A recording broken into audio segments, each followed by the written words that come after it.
Isa na naman food trip gala ang ating vlog for today dahil muli nating binisita ang Ginelle Bypass Road. Dahil itong mga nakaraang araw ay nabalitang sarado na daw ito. Pero don't you worry, dahil open po ang Ginelle Bypass Road at ang mga food stall dito to satisfy your cravings.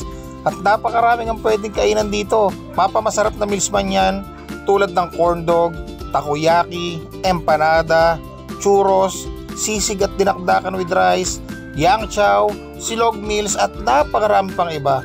Hindi din mawawala ang nagsasarapan drinks at refreshment dito.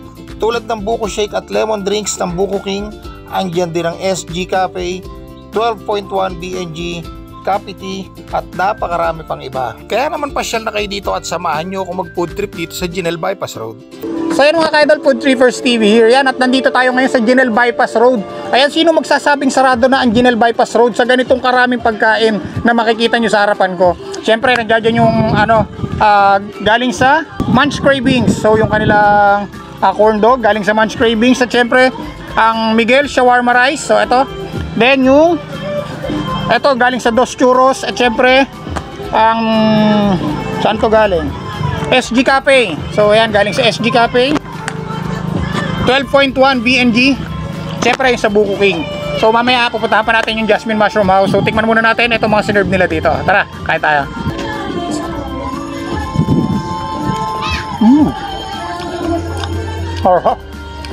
Dito mo ito matitikman sa Ginelle Bypass Road. Kaya kung ako sa'yo, pumunta ka na dito from 4 PM up to 10 PM bukas sila dito.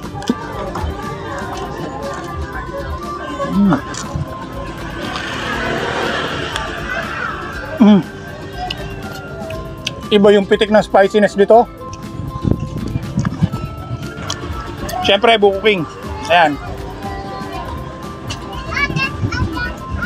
So ayan, meron ding available na takoyaki dito sa Ginelle Bypass Road.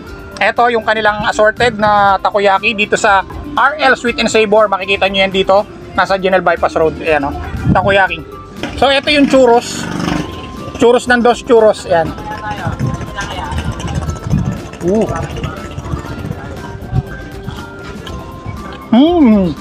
Ang sarap nito.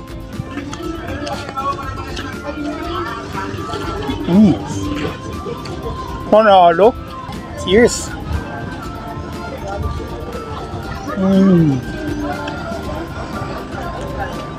Ang sarap din. So ayan, meron tayong green apple dito at saka Okinawa milk tea from 12.1 BNG. Napaka-refreshing. Ang sarap pumunta dito sa Ginelle Bypass Road kasi iba't ibang mga food stall na matatagpuan mo pag pumunta ka dito. Ikaw na yung mamimili kung anong gusto mong kainin at talaga namang napakasarap na mga sineserve nila dito. Budget friendly, kaya naman pasok na pasok sa bulsa nyo. Katulad na lamang nito, Miguel Shawarma Rice. Meron sila sineserve dito na sisig at dinakdakan. Available sa kanila tong sisig dito, sisig rice for only 65 pesos. Tapos yung dinakdakan with rice nila is 59 pesos. Napakarami pang available dito. Ito flash natin sa screen lahat ng mga menu na available dito sa Miguel Shawarma Rice.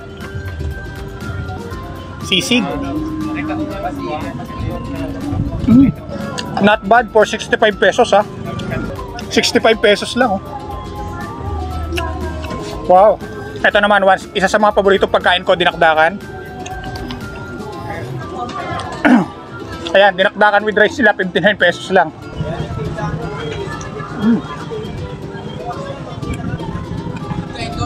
Sarap.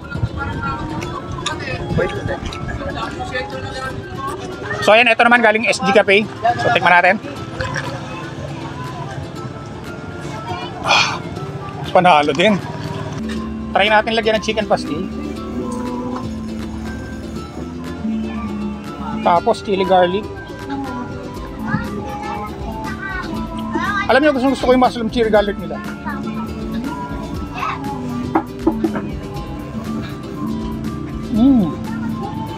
Ang sarap. Tapos syempre hindi lang naman to yung available dito. Syempre available din itong mga products na to lahat sa kanila dito. Tapos meron din available dito yung kanilang mga mushroom burger nila, tempura, mushroom fries. Syempre yung mga dating ino-order nyo sa Jasmine Mushroom House, available pa rin yan. Mainit.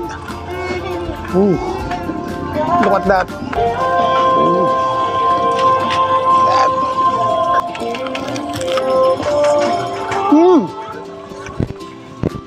Sarap. Panalo.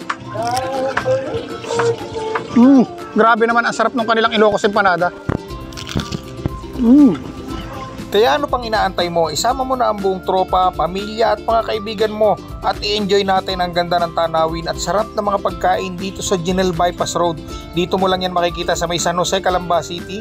So paano mga ka-idol, hanggang dito na lang muna. Abangan nyo pa ang mga susunod na vlog natin dito.